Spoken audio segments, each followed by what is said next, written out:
আমাদের মাঝে উপস্থিত আছেন সর্বভারতীয় নারী নেত্রী এবং আদিবাসী অধিকার রাষ্ট্রীয় মঞ্চের অন্যতম সংগঠক শ্রদ্ধেয় কমরেড বৃন্দা কারাত। আমাদের মাঝে উপস্থিত আছেন আদিবাসী অধিকার রাষ্ট্রীয় মঞ্চের সর্বভারতীয় আহ্বায়ক, ভারতের লোকসভার প্রাক্তন সদস্য কমরেড ডাক্তার পুলিন বিহারী বাস্কে।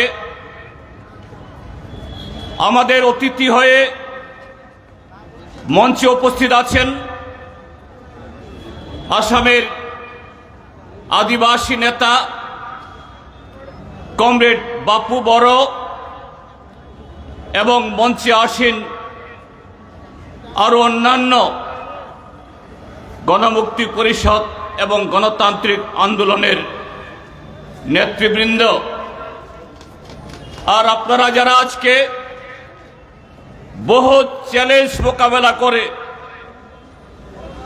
রক্তচক্ষুকে উপেক্ষা করে সমস্ত ধরনের প্রতিবন্ধকতা ভেঙে এই জমায়েতে সমবেত হয়েছেন, আপনাদের শুধু অভিনন্দন জানালে কম হবে। আপনারা এখানে এসেছেন যে এই ত্রিপুরাজ্যকে রক্ষা করার জন্য, গণতন্ত্রকে বাঁচানোর জন্য, পুনরুদ্ধার করার জন্য। ত্রিপুরাজ্যে গত প্রায় 8 বছর ধরে যে জঙ্গল রাজত্ব চলছে, এই জঙ্গলের রাজত্ব থেকে ত্রিপুরাজ্যকে উদ্ধার করার জন্য। বন্ধুরা, আপনাদেরকে আমি স্বাগত জানাচ্ছি আমাদের এই প্রিয় রাজ্য ত্রিপুরাজ্যের রাজধানী আগরতলাতে। কেন বলছি এই কথাটা? আজকে ত্রিপুরাজ্যের মধ্যে যে ট্রিপল ইঞ্জিনের সরকার চলছে, ভারতীয় জনতা পার্টি, ত্রিপুরা মথা এবং আইপিএফটি, তারা আমাদের এই প্রিয় রাজ্যকে কি বলে? ত্রিপুরাল্যান্ড। আরেকটা দল বলে গ্রেটার ত্রিপুরাল্যান্ড, আর আরেকটা দল বলে নো ত্রিপুরাল্যান্ড। এরা ত্রিপুরাজ্যকে ত্রিপুরা বলে না। ত্রিপুরা রাজ্যের ইতিহাস, এই ত্রিপুরাজ্যের মানুষের ঐতিহ্য, এই ত্রিপুরাজ্যের সংস্কৃতি এটাকে মানে না। এই তাই গত 15-8 বছর ধরে কিভাবে আমাদের ঐতিহ্য, সংস্কৃতি, পরম্পরা বামপন্থী ফ্রন্ট সরকার, গণমুক্তি পরিষদ, আরো অসংখ্য গণতান্ত্রিক সংগঠন যে রক্ত ঘাম ফেলে তিলে তিলে এই ত্রিপুরাজ্যকে গড়ে তুলেছে, এটাকে ধ্বংস তারা করছে। প্রতিদিন এটাকে টুকরো টুকরো করছে, দুর্বল করছে। কিন্তু মানুষ তাদের উদ্দেশ্য, তাদের চেহারা, তাদের মতলব, তারা যতই নতুন নতুন স্লোগান তোলক, মানুষকে বোকা বানিয়ে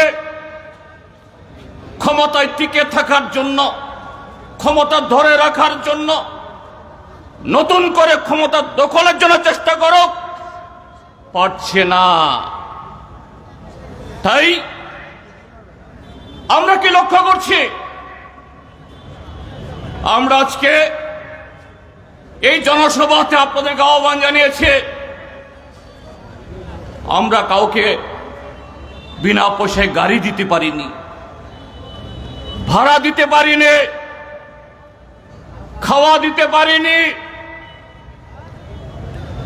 কোথাও কোথাও বিগত দিনগুলোতে এরকম যদি আমাদের কর্মসূচি হয়, নানা রকমের বাধা বিপত্তি হয়, সব সময় যে ক্ষতির শিকার করে এই ত্রিপুরার যে গণতান্ত্রিক অংশের মানুষরা গণতন্ত্র উদ্ধার পুনরুদ্ধারের সংকল্প গ্রহণ করে শুধু আজকে গণমুক্তি পরিষদের এই সমাবেশে নয়, কৃষকদের, ক্ষেতমজুরদের, নারীদের, শ্রমিকদের তার উপর আক্রমণ সংগঠিত হয়, আমরা সেরকম ভাবে সবাইকে আমরা দেখভাল করতে পারি না।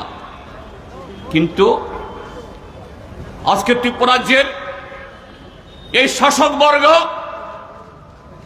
যারা বলে আমরা আগামী 25 বছর, 40 বছর, 50 বছর ত্রিপুরাজ্যে থাকব, যারা বলে এই ত্রিপুরাজ্যকে গ্রেটার ত্রিপুরাল্যান্ডে পরিণত করব, গোটা উত্তর পূর্বাঞ্চলকে ত্রিপুরাজ্যের সাথে বাঁধব, আরো নানা কথা বলেন, কিন্তু আমরা কি লক্ষ্য করি? তাদের সে সমাবেশগুলো করতে গিয়ে ওই ধলাই জেলার ছামনো হোক বা ছলেংটা, উত্তর জেলার কাঞ্চনপুর হোক বা আনন্দবাজার, দক্ষিণ জেলার ওই জুলাইবাড়ি হোক বা সাবরম, কোথাও সুতা বিলি করতে হয়, কম্বল বিলি করতে হয়, নগদ টাকা দিতে হয়। সুতা, কম্বল, নগদ টাকা বিলি করার পরও যখন মানুষকে টানতে পারছে না, চোখ রাঙাতে হয়, ক্ষমতার অপব্যবহার করে এদের শাসাতে হয়। যদি আমাদের মিছিলে না আসো, আমাদের কর্মসূচিতে অংশগ্রহণ করো না করো, তোমরা কাজ পাবে না, ঘর পাবে না, রেশন পাবে না, বিপিএল কার্ড কেটে দেওয়া হবে।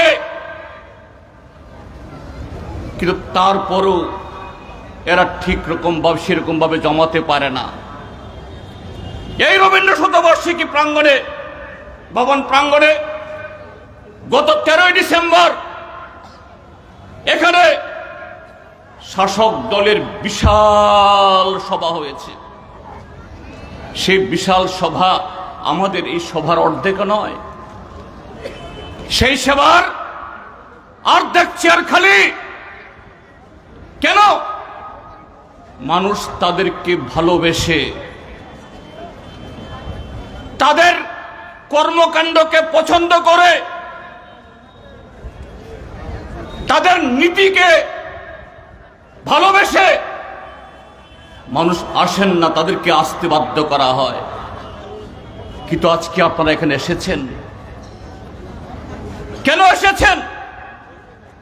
গণমুক্তি পরিষদ তো আপনাদেরকে গাড়ি ভাড়া, খাওয়া, অনেক গরিব মানুষ, জুমিয়া, কৃষক, ক্ষেতমজুর আজকে এখানে আসতে গিয়ে সারাদিনের মজুরি খোয়া নিয়ে গেছে, আমরা পুষিয়ে দিতে পারবো না। আপনারা এসেছেন দায়বদ্ধতা থেকে, সেই ভালোবাসা থেকে, নিজের এবং সন্তানদের এবং গোটা ত্রিপুরাজ্যের ভবিষ্যৎ যেরকম ধ্বংস হয়ে যাচ্ছে, সেই ভবিষ্যৎকে সুরক্ষিত করার জন্য আপনারা আজকে এখানে এসেছেন। এটাই গণতান্ত্রিক চেতনা। আমার আগের বক্তারা, আমাদের সভাপতি কমরেড নরেশ জমাতিয়া, আমাদের সাধারণ সম্পাদক কমরেড রাধাচরণ দেববর্মা, আমাদের অন্যতম বক্তা কমরেড বৃন্দা কারাত, সারা দেশের অভিজ্ঞতা নিয়ে এই কথাগুলি সেখানে বলে গেছেন যে আমাদের দেশ চালাচ্ছে আরএসএস এর নেতৃত্বে ভারতীয় জনতা পার্টি নামে একটা পার্টি। ভারতীয় জনতা পার্টি, এই দলের আলাদা কোনো নীতি নেই। আরএসএস যে মনোবাদী দৃষ্টিভঙ্গি নিয়ে পরিচালিত হয়, সে আরএসএস এর অঙ্গুলি হেলনে, এদের নির্দেশে, এদের আদেশে ভারতীয় জনতা পার্টি চলে। ভারতীয় জনতা পার্টি পরিচালিত কেন্দ্রীয় সরকার, রাজ্য সরকার, পঞ্চায়েত, সমস্ত জায়গাতে সে নীতি প্রচলিত হয়। সে আরএসএস এর স্লোগান কি? ভারতবর্ষে একমাত্র হিন্দিভাষীদের, একমাত্র হিন্দু ধর্মাবলম্বীদের। এই হিন্দু মানে আমাদের অনেকেই যারা হিন্দু বা সনাতনী, সে হিন্দু না। তাদের হিন্দুত্বের সাথে এই দেশের প্রকৃত যারা হিন্দু ধর্মী, তাদের ধর্মের সাথে তাদের হিন্দুত্বের কোনো মিল নেই। কাজে তাদের স্লোগান হিন্দু, হিন্দি, হিন্দুস্তান। এই হিন্দি, হিন্দু, হিন্দুস্তানে আদিবাসী, তফসিলি জাতি, ধর্মীয় সংখ্যালঘু আর সমাজের যারা অর্ধেক জনসংখ্যায় নারী, নারীদের মর্যাদা, নারীদের অবস্থান, নারীদের মূল্য এই আরএসএস এর অভিধানে নেই। সেই পথেই আজকে ভারতীয় জনতা পার্টি পরিচালিত কেন্দ্রীয় সরকার, দিল্লিতে গতকাল থেকে বাজেট অধিবেশন শুরু হয়েছে। সেই বাজেটে আদিবাসীদের, তপশিলীদের, ধর্মীয় সংখ্যালঘুদের, মহিলাদের, তাদের জন্য মুখরোচক এরকম কিছু স্লোগান ছাড়া, স্কিম ছাড়া প্রকৃত অর্থে এই মহান ভারতবর্ষকে কিভাবে গড়তে হবে, কিভাবে এগিয়ে নিয়ে যেতে হবে, গত 11 বছর ধরে নরেন্দ্র মোদীর নেতৃত্বে তাদের বাজেটগুলোতে এগুলো ছিল না। তো স্বাভাবিক তাদের দ্বারা পরিচালিত রাজ্য সরকার, বিপ্লব দেব থেকে শুরু করে বর্তমান ডক্টর মানিক সাহা নেতৃত্বে, সেখানে এ রাজ্যের সার্বিক বিকাশে কি ট্রাইবেল, কি নন ট্রাইবেল, কি এসসি, কি ওবিসি, কি ধর্মীয় সংখ্যালঘু, কি মহিলাদের জন্য সেরকম ব্যবস্থা থাকবে কোত্থেকে? আজকে আমরা দেখছি এডিসি এলাকা, আমাদের রাজ্যের মাননীয় মুখ্যমন্ত্রী এখন প্রায় 2 দিন অন্তর অন্তর কাঞ্চনপুর যাচ্ছেন, ওই লংথরা ভ্যালি যাচ্ছেন, অমরপুর যাচ্ছেন, করবুক যাচ্ছেন, মান্দাই যাচ্ছেন, খুমলং যাচ্ছেন। ভালো, রাজ্যের সর্বোচ্চ সাংবিধানিক পদাধিকারী মুখ্যমন্ত্রী থেকে শুরু করে যদি মন্ত্রীরা এইভাবে গ্রামে যান, আমরা যখন বামফ্রন্ট সরকার আমাদের ছিল, আমরা যেতাম, কথা বলতাম, মানুষের সাথে বসে তাদের পরামর্শ শুনতাম। এটা বামপন্থীরাই হন, যে পন্থী হন, তারা যদি যান ভালো।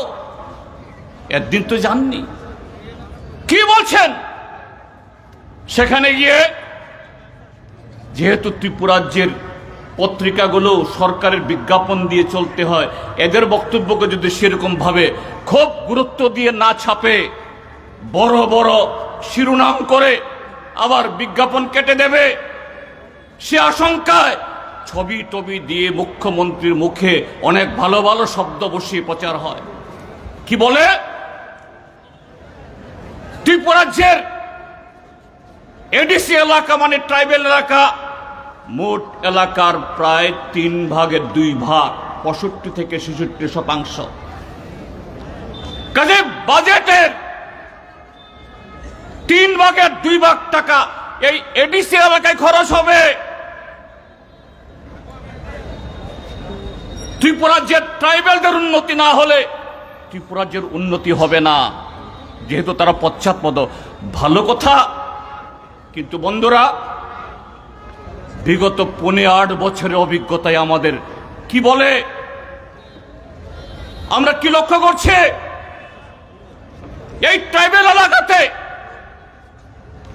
রাজ্য সরকারের বাজেটে নতুন একটা স্কুল হয়েছে, নতুন একটা হাসপাতাল হয়েছে,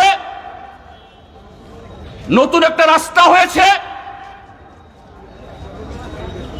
নতুন কোন যে দপ্তরগুলো রাজ্যের জনগণের বিকাশে কাজ করে সেই ধরনের কোন দপ্তরের অফিস খুলেছে? খুলেনি। টাকা কোথায়? যে যত সামান্য টাকা বরাদ্দ হয় সেগুলো লুটপাট হয়ে চলে যায়। এ কথা কে বলছে? কারা বলছে? আমি জিতেন্দ্র চৌধুরী, সিপিআইএম এর নেতা, গণমুক্তি পরিষদ, আদিবাসী অধিকার রাষ্ট্র মঞ্চের নেতা বললে তো বলবে ওরা বিরোধী। জিতেন্দ্র চৌধুরী আবার বিরোধী দল নেতা, তিনি সরকারের বিরুদ্ধে ছাড়া আর কি বলবেন? কিন্তু কে বলছে? এই মন্ত্রিসভার অন্যতম শরিক কারা? এডিসি, এই ত্রিপুরামথা। অন্যতম শরিক আইপিএফটি।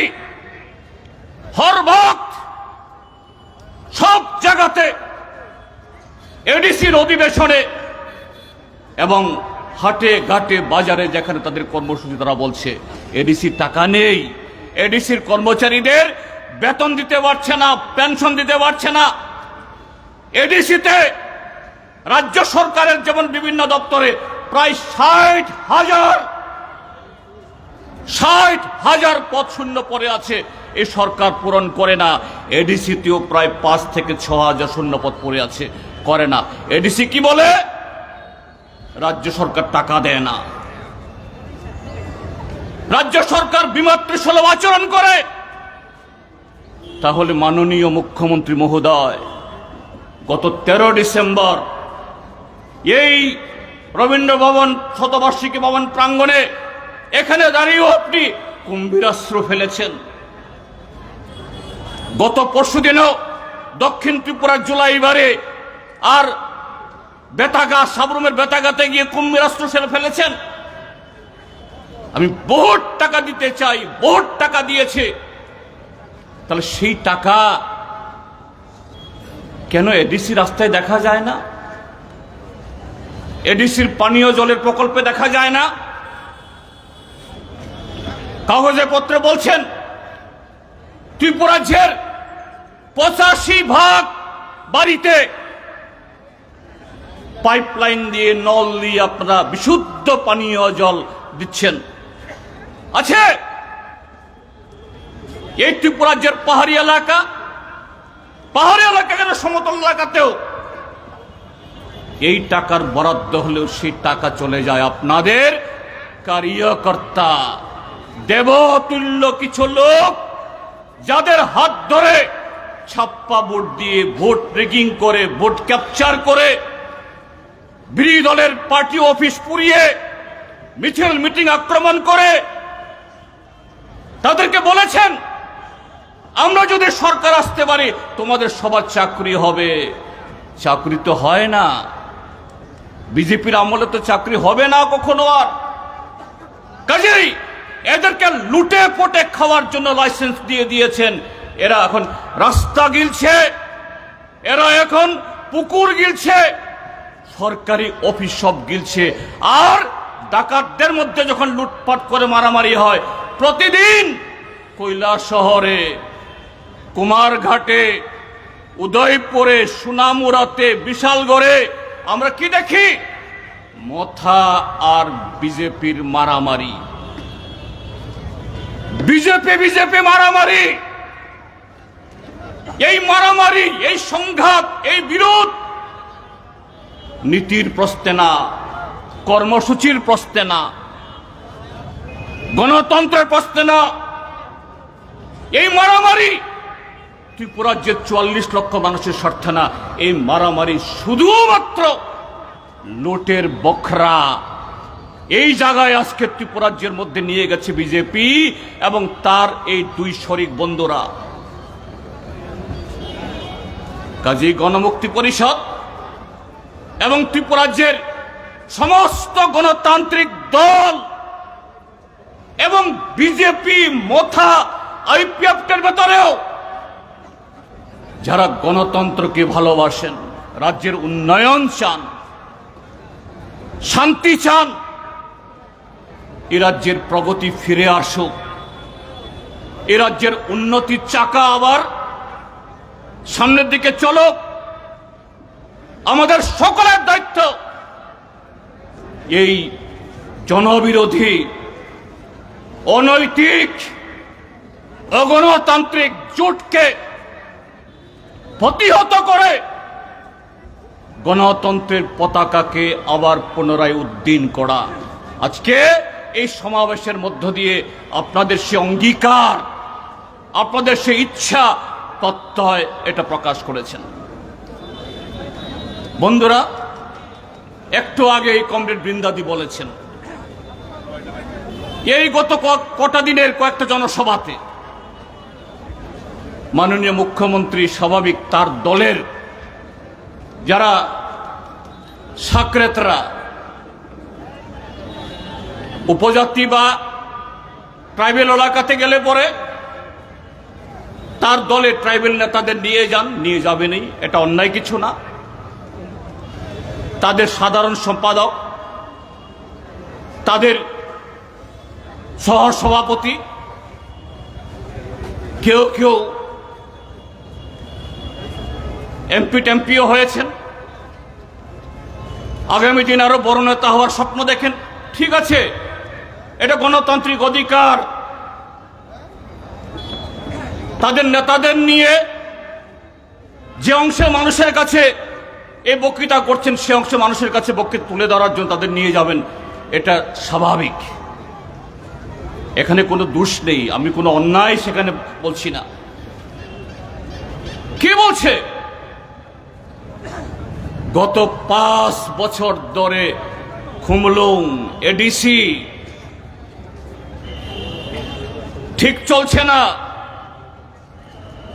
লুট চলছে, লুট না ডাকাতি চলছে। খুমলুঙে ত্রিপুরা মোথার যে প্রশাসন, তাদেরকে ভারতীয় হিসাব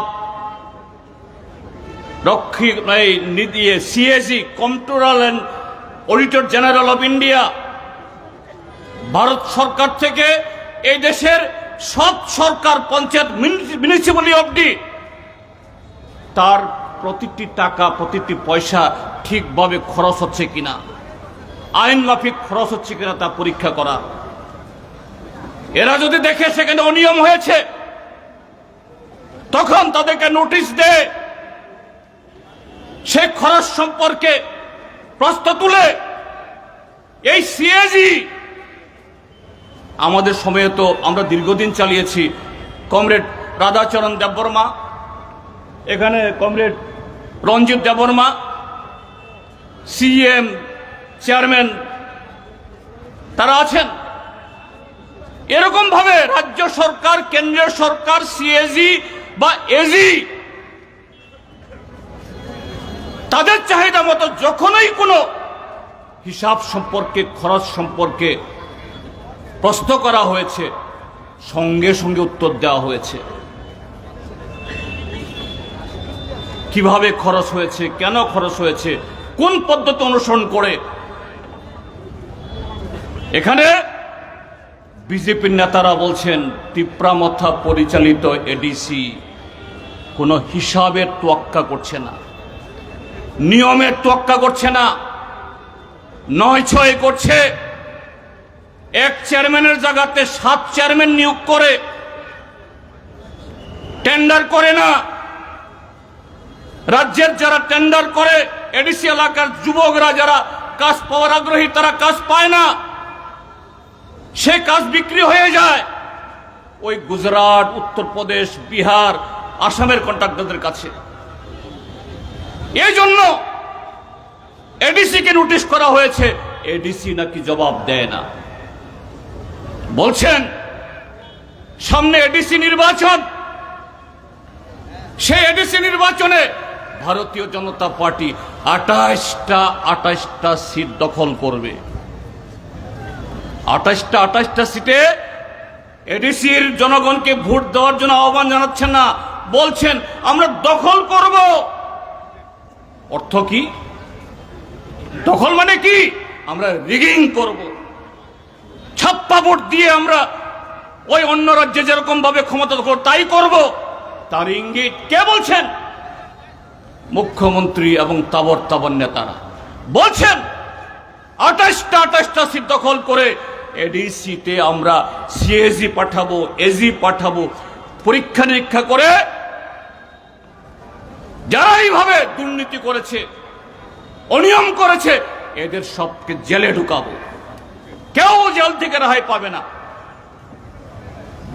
একদিক থেকে এই বক্তব্যের সমর্থন করি আমরা, এই বক্তব্য আমিও সমর্থন করি। হ্যাঁ, জনগণের টাকা, রাজ্য সরকারের যে কোনো দপ্তরে হোক বা এডিসি, এই টাকা জনগণের টাকা, জনগণের দেয় ট্যাক্সের টাকা। এই টাকা এমএলএ, মন্ত্রী, এডিসি মেম্বার, রাজ্য সরকার এডিসি কেউ নয়ছয় করতে পারে না।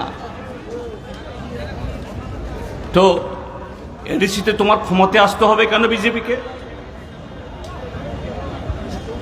ভোটের জন্য অপেক্ষা করতে হবে কেন? গত 4.5 বছর ভারতীয় জনতা পার্টি নেতাদের কাছ থেকে, মুখ্যমন্ত্রীর মুখ থেকে এই প্রসঙ্গে কোনো টু শব্দ নাই কেন? কেন নাই? কাজেই এই বক্তব্যকে যেমন সমর্থন করি, সমর্থন করেই বলতে চাই, রাজ্য সরকার তো এখনো এডিসিতে তদন্ত কমিশন বসাতে পারে। এডিসিতে যে সমস্ত অফিসার কাজ করেন, chief executive officer, principal officer, তার বেশিরভাগই তো রাজ্য সরকারের আইএএস অফিসার, টিসিএস অফিসার। তার নিয়ন্ত্রণ কার হাতে? তার নিয়ন্ত্রণ রাজ্যের মাননীয় মুখ্যমন্ত্রীর হাতে। কেন মাননীয় মুখ্যমন্ত্রী নিয়ন্ত্রণ করেননি? তাহলে কলমে আপনি দায়ী নন? গত 5 বছর টিপ্রামথা এডিসিতে যে টাকা লুট করেছে, এই লুটের তার জন্য দায়ী আপনারা নন? আপনারাও তার জবাব দেবেন কি? তার সাথে বলতে চাই, আপনারা এডিসিকে বলছেন সোচ, তোমার লেজে এত ছিদ্র কেন? তোমার লেজে তো এত বড় বড় ছিদ্র। রাজ্য সরকার তোমার প্রতিটি দপ্তর, পঞ্চায়েত থেকে ভিলেজ কমিটি থেকে ওই মহাকরণ অবধি, কোন দপ্তর স্বচ্ছভাবে চলছে একটু বুকে টুকে দিয়ে বলো, বলো। এ রাজ্যের একজন মন্ত্রী 2 বছর 2.5 বছর না হতে হতেই দিল্লিতে কোটি কোটি টাকা দিয়ে ফ্ল্যাট কিনে 3-4টা পেট্রোল পাম্পের মালিক হয়, নামে বেনামে জায়গা ক্রয় করে নিজের বিধানসভা কেন্দ্র এলাকাতে, এই আগরতলার পশ এলাকাতে 2তলা 3তলা বাড়ি তুলে জামাইয়ের নামে, মেয়ের নামে, বউয়ের নামে ব্যাংকে লক্ষ লক্ষ কোটি টাকা আমানত হয়। ভারতীয় জনতা পার্টি সে হিম্মত আছে? সে হিম্মত আছে অন্য রাজ্যগুলোতে চট চট করে বিরোধী দলকে সাহায্য করার জন্য ইডি, ইনকাম ট্যাক্স, সিবিআই, কিভাবে আপনাদের এমএলএ, মন্ত্রী, নেতারা, এমএলএ মন্ত্রী না হয়েও মন্ডল পরিমন্ডলরা লাখ লাখ কোটি কোটি টাকার মালিক হয়ে যাচ্ছেন? মানুষ দেখছে না? ইডির অফিস হয়তো দিল্লিতে, কলকাতাতে, তারা হয়তো দেখছে না, ত্রিপুরা রাজ্যের প্রত্যেকটা মানুষ দেখছে। এই মন্ডলের নেতা, এই দেবতুল্য কার্যকর্তা, এই নেতা এমএলএ হোক বা মন্ত্রী, মাত্র 3 বছর আগে বিপিএল কার্ডধারী, রেশন শপ থেকে 5 কেজি মাংনা চাল না সরাইলে চলে না।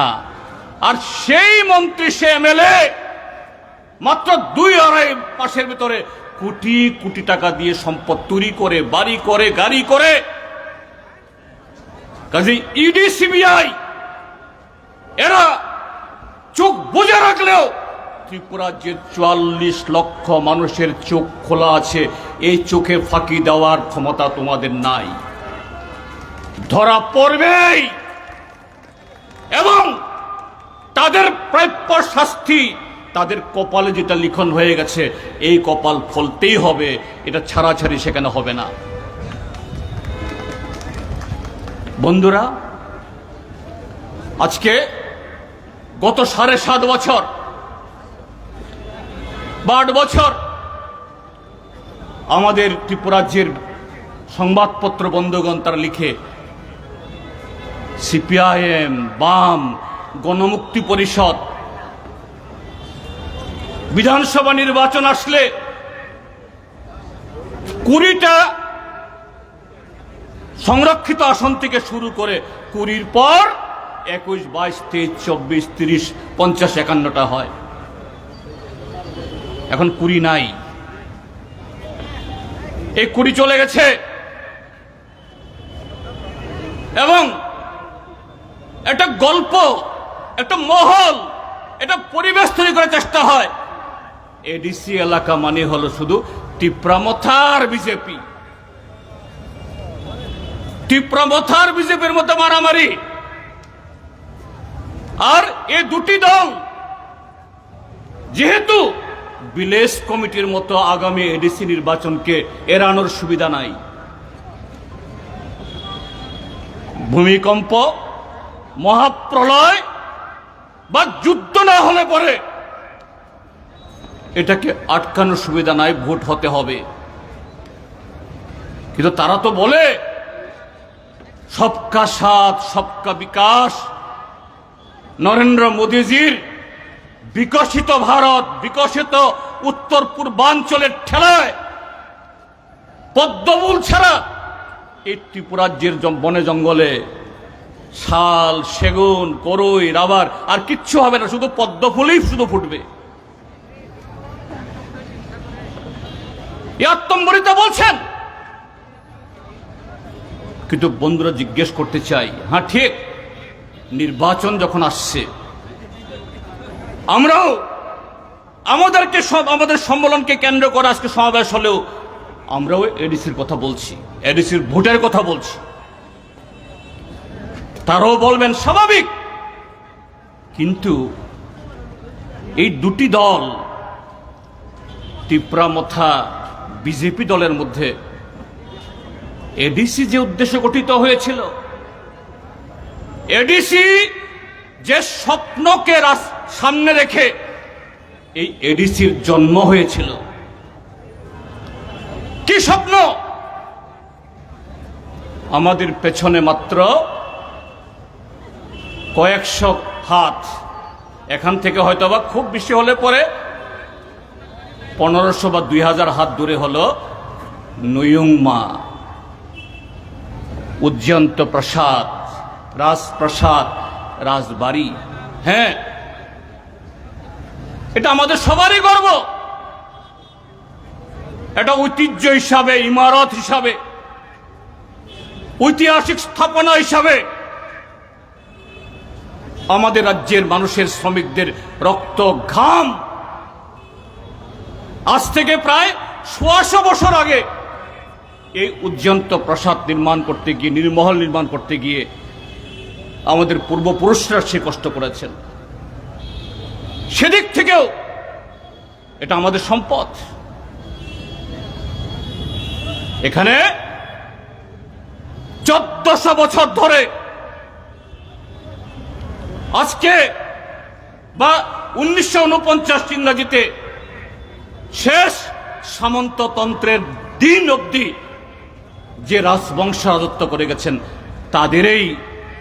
তারার পুরো প্রশ্ন এখানে বসে রাজত্ব করেছেন। কি করেছেন? 1400 বছর 184 জন রাজা এবং কিছু কিছু কলমসি, কিছু কিছু বুদ্ধিজীবী ওই খুঁজে খুঁজে সে ব্রিটিশ আমলের 100 বছর 150 বছর আগে রাজারা কিভাবে হসম্ভোজন করাতেন, কিভাবে অতিথি আপ্যায়ন করতেন, কিভাবে ব্রিটিশের কিছু অফিসার এখানে এসে গেছেন, এগুলোও লেখেন, লিখুন, আপত্তি নেই। কিন্তু একটা রাজত্ব, একটা সাম্রাজ্য,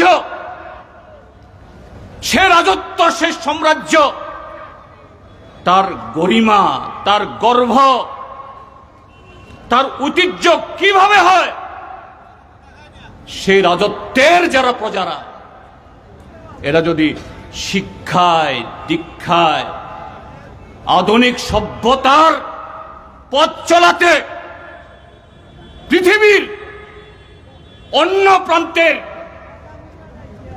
বিভিন্ন অগ্রসর জাতিগোষ্ঠীর সাথে যদি এই ত্রিপুরাজ্য এখানকার প্রজারা সেইভাবে যদি সমৃদ্ধ হতে পারতেন, হ্যাঁ, আমরা গর্ববোধ করতে পারতাম।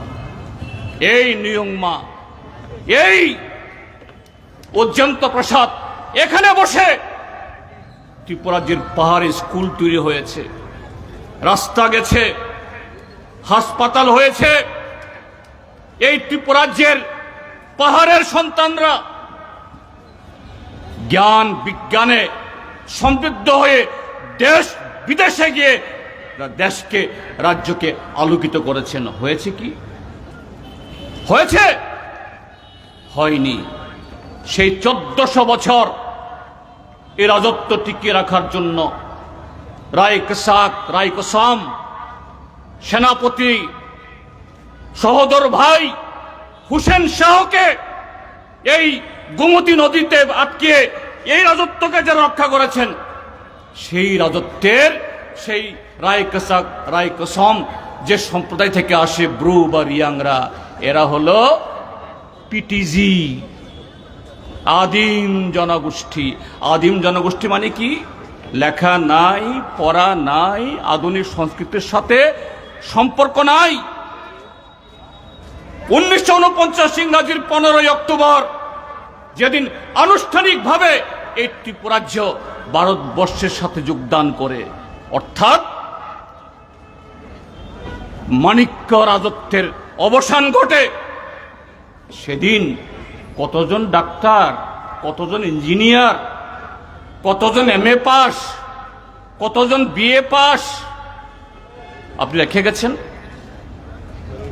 আগরতলা শহরে ওই চাকলা রোশনাবাদের তার যে কি বলে জমিদারির টাকা এবং জনগণের ট্যাক্সের টাকা নিয়ে এখন তো আগরতলা শহরের হরিগঙ্গা প্রসাদ রোড, সেন্ট্রাল রোড দেখলে এখনকার অল্প বয়সী ছেলেমেয়েরা এরা দেখেননি। 70 দশকে যখন আমরা ছাত্র, আমরা এসে দেখেছি এই তুলসীবতী স্কুল থেকে গোলবাজার অবধি আর কামান চুমনি থেকে সূর্য চুমনি অবধি দুদিকে দোকান বাড়ি, একটা বড় বড় স্তম্ভ দিয়ে। তখন আমরা ছাত্র জিজ্ঞেস করতাম, আরে হঠাৎ করে আগরতলাতে এরকম বিল্ডিং কি করে হলো? এটা তো লন্ডনে দেখা যায়, মস্কোতে দেখা যায়, ফ্রান্সে আসে। বলছে ত্রিপুরাজ্যের শেষ মহারাজা ইউরোপে গিয়ে এত দেখে আপ্লুত হয়েছেন, কাজে সেই ইউরোপের আদলে গোটা আগরতলা না হলেও, ত্রিপুরাজ্যের অন্যত্র না হলেও, অন্তত জ্যাকসন গেট থেকে গোলবাজার আর কামান চুমনি থেকে সূর্য চুমনি অবধি এরকম করেছেন। এখন তো দোকানদাররা ব্যাঙ্গে চড়ে সব চিহ্নই নাই। কয়জন উপজাতি ছিল? কয়জন যারা সে রাজত্বের মহিমা গান, সে রাজত্ব নিয়ে যারা স্বপ্ন দেখেন এদেরকে জিজ্ঞেস করব তা খুব খুরক আং কেমন সাজাইয়া আনি খাস আমানি কক্সে আনি তিপ্রাসা রাজা আনি বুবাগরা আনি হা চিনি হা আনি থই আনি কলমতি বাই নং নুয়ুং মাস নাম তিসাকা নং আগুলি বসাং রিখা আনি বুকুং বারা খরকসুগর মান খাবো ন খরকসুগ তঙ্গ জাগাও ঠিক আছে তাবো কুরই হাল রিখা পর্চা দেখিলে তং নাই বিলে তঙ্গ দে কুরই কুরই এইভাবে ত্রিপুরাজ্যের আমাদের এই আদিবাসী ট্রাইবেল এদের ভবিষ্যৎকে শেষ করেছে। তারা বলছে গ্রেটার ত্রিপুরাল্যান্ড আমাদের ঐতিহ্য। তোমাদের ঐতিহ্য মানে কি? সাম্প্রতিক কালেও আধুনিক কালেও সেই দিনও কি slogan? No compromise, one last fight. খুব ভালো কথা, স্লোগান হিসেবে তো খুব ভালো। থানসা, ইয়েস, আমি 2 হাত তুলে সমর্থন করি থানসাকে, ভালো। কিন্তু এই থানসা এডিসিতে স্কুল বন্ধ করে দে।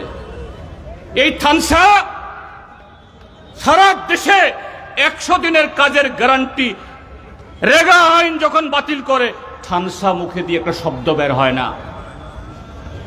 এই থানসা রাজ্য সরকারের বিভিন্ন দপ্তরে প্রায় 60,000 পদ শূন্য, তার মধ্যে প্রায় ট্রাইবেল পোস্ট, রিজার্ভ পোস্ট প্রায় 40,000। থানসা চুপ, তাইলে তোমার নো কম্প্রোমাইজ। বৃন্দাদি বলেছেন পয়সা রুপাইয়া বহুত বড় হে, কুর্সি বড়া বড় হে, চেয়ার আমার মন্ত্রী লাগে, আমার এমপি লাগে। দিল্লিতে এমপি হয়েছেন, শুনেছেন? 2024 ইংরাজির জুন থেকে এই 18 লোকসভা শুরু হয়েছে। আমাদের পূর্ব ত্রিপুরা কেন্দ্রের এমপি সাহেবার মুখ থেকে ককবরককে 8ম তপশিলে অন্তর্ভুক্ত করো। কেন 125তম সংবিধান সংশোধন বিল পাস হয় না? কেন এডিসিকে টাকা দেওয়া হয় না? কেন ভিলেজ কমিটি ভোট হয় না? আমাদের এমপি সাহেবা কোথাও বলেছেন? কাজেই কম্প্রোমাইজ, সেখানে মানুষের স্বার্থ, এডিসির স্বার্থ, ট্রাইবেলদের স্বার্থ, ককবরকের স্বার্থ, গরিব মানুষের স্বার্থ, রাজ্যের স্বার্থ, এই জায়গাতে সব কম্প্রোমাইজ। এই স্বার্থ আদায়ে কোনো নো কম্প্রোমাইজ নাই।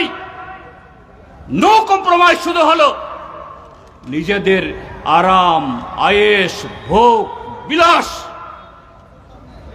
ব্যক্তিগতভাবে আমাদের শত্রুতা কেউ নেই, আমাদের কেউ শত্রু না। ব্যক্তিগতভাবে আমাদের কারোর বিরুদ্ধে লড়াই না। এই ত্রিপুরা যে ট্রাইবেল, নন ট্রাইবেল, এডিসি, নন এডিসি সমস্ত এলাকার মানুষের বিকাশ ঘটাতে হলে পরে যে গণতন্ত্রের মৃত্যু ঘটেছে 2018 ইংরেজিতে, ধীরে ধীরে এটা কোমা থেকে একেবারে কবরে ফেলে দিয়েছে বিপ্লব কুমার দেব আর মানিক সাহারা। সেই কবর থেকে তুলতে হবে। এই গণতন্ত্র বাঁচলে এডিসি বাঁচবে, গণতন্ত্র বাঁচলে ককবরকও বাঁচবে, বাংলাও বাঁচবে, ত্রিপ্রাসার সংস্কৃতি, ওয়াঞ্চা সংস্কৃতি বাঁচবে। গণতন্ত্র বাঁচলে আবার কর্মসংস্থান হবে, চিমনির ধোঁয়া উঠবে, কলকারখানা হবে। গণতন্ত্র না থাকলে সব বিসর্জনে চলে যাবে, শেষ হবে। এইভাবেই ত্রিপুরা মথা আর ভারতীয় জনতা পার্টি ময়দানে লড়াই করার মধ্য দিয়ে মানুষকে দেখাচ্ছে আমরাই আপনাদের জন্য একমাত্র কাজ করছি। না, তোমরা না, তোমাদের কাজ শুধু ওই রুপাইয়া আর কুর্সির জন্য। এই রাজ্যের মানুষের কল্যাণ, যুবকদের কর্মসংস্থান, এডিসির প্রতি বিমাতৃসুলভ আচরণ, এ থেকে এডিসিকে মুক্ত করা, ককবরকের বিকাশ, এই রাজ্যের সার্বিক উন্নয়ন এখানে অনুপস্থিত। এই জন্য এরা ত্রিপুরা বলে না, এরা বলে ত্রিপুরাল্যান্ড, গ্রেটার ত্রিপুরাল্যান্ড, নো ত্রিপুরাল্যান্ড। ত্রিপুরার জায়গা নাই তাদের চিন্তাতে।